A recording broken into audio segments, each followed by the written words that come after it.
Barangay Rated SPG. Striktong patnubay at gabay ng magulang ang kailangan. Maaaring may masiselang tema, lengguwahe, karahasan, sexual, horror o droga na hindi angkop sa mga...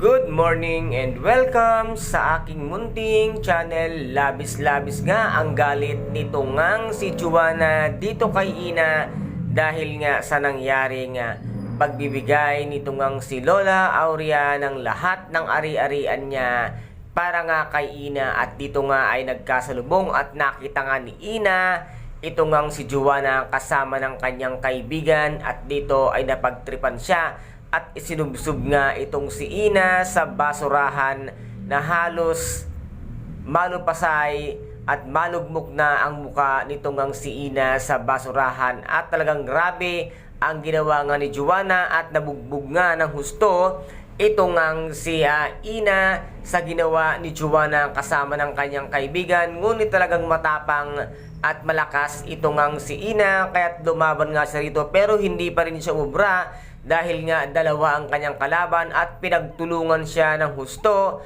At dito nga ay naisip nila na kung maaari ay umuwi na sila ng mansyon para malaman nila kung ano ang galaw nito ngang si Ina. Napilit nga nila itong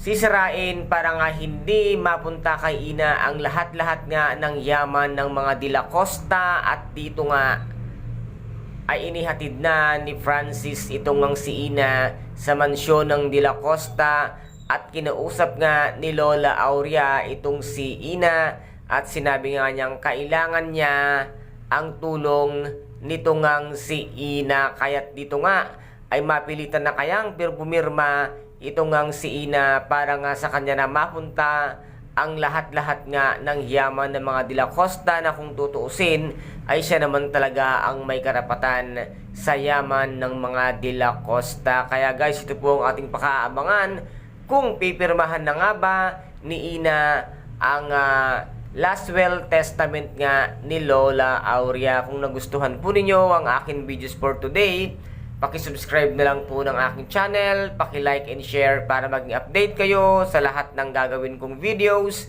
Maraming salamat po. Ingat, God bless, and bye-bye!